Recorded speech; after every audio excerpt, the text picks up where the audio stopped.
Assalamualaikum warahmatullahi wabarakatuh. Komoditas cabai termasuk tanaman hortikultura dengan peminat tinggi di Indonesia. Pasalnya, sebagai negara sambal, makan tanpa sambal itu rasanya kurang afdol. Namun, keberadaan cabai tidak selalu dalam harga yang sesuai dengan anggaran. Seperti halnya beberapa minggu belakangan ini, harga cabai di wilayah Indonesia hampir menyaingi daging. Nah, di sini bunda-bunda pasti akan menjerit dengan kenaikan harga cabai yang sangat tinggi. Nah, salah satu caranya untuk menghemat anggaran, kita bisa menanamnya sendiri di rumah. Tidak perlu lahan yang banyak dan luas, teman-teman bisa memanfaatkan talang bekas seperti ini untuk ditanami cabai. Ini saya sendiri juga menggunakan tanah bekas yang tadinya untuk menanam sawi, kemudian saya aduk-aduk kembali dan rumput-rumput liarnya saya cabuti dulu. Karena sebelumnya ini juga sudah saya diamkan kurang lebih 2 minggu, jadi saya tinggal menanaminya kembali. Dengan memilih benih cabai yang sesuai dengan lingkungan tempat tinggal kita, serta beberapa sifat unggul yang kita inginkan, hasil yang diperoleh dapat sesuai dengan keinginan kita. Penanaman dengan benih teruji juga menghasilkan hasil yang baik dibandingkan dengan benih yang abal-abal. Nah, saya akan mulai menanami talang bekas ini dengan cabai hijau. Karena tadinya ini adalah tanah bekas yang sudah dipakai berulang-ulang, untuk meningkatkan unsur organik dalam media tanam ini, saya rutin memberikan pupuk asam humat yang saya larutkan dalam air. Jadi paling tidak 5-7 hari sekali. Agar pohonnya tidak terlalu tinggi, saya lakukan pruning di usia 1 bulan setelah tanam.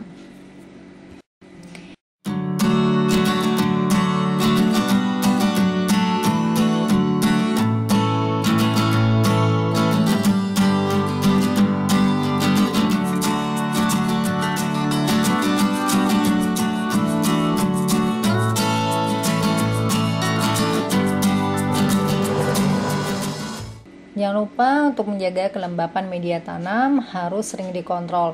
Jika medianya terlalu kering, kita bisa menyiramnya paling tidak 1 hari sekali. Namun jika sudah basah, kita tidak perlu menyiramnya agar tidak becek. Kita lihat tanaman cabai yang habis kita pruning, 2 minggu setelahnya pasti akan tumbuh tunas-tunas baru. Cabai yang kita pruning akan menghasilkan cabang cabai yang banyak. Dengan cabai yang banyak, diharapkan nanti bunganya akan banyak dan berbuah lebat.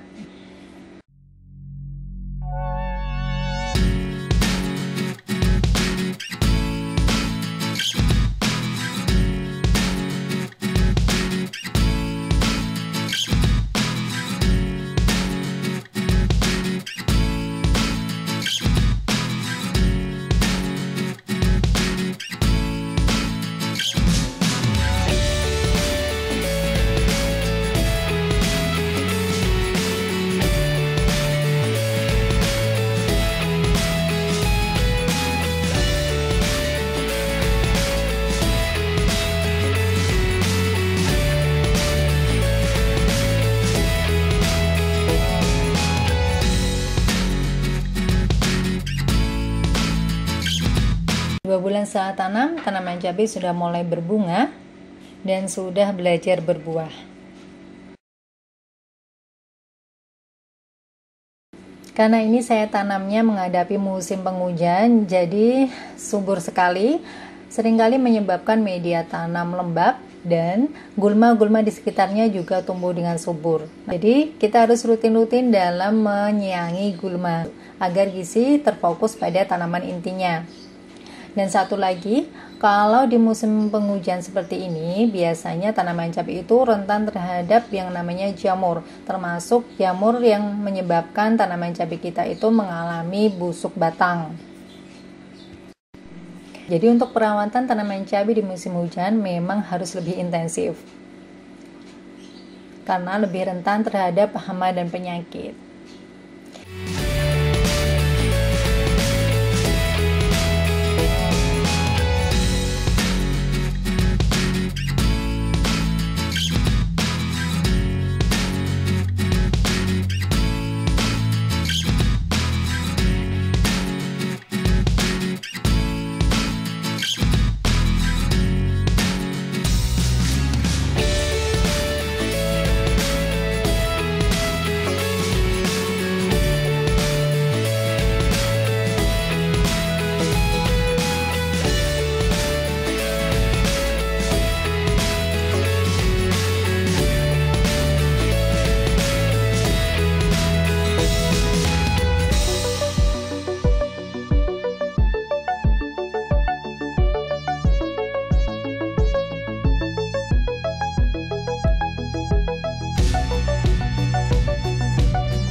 Nah teman-teman, ini adalah tanaman cabai hijau yang sudah berbuah seperti ini.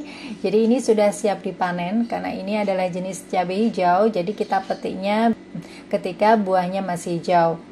Meski kita juga bisa memanennya di saat cabainya sudah memerah.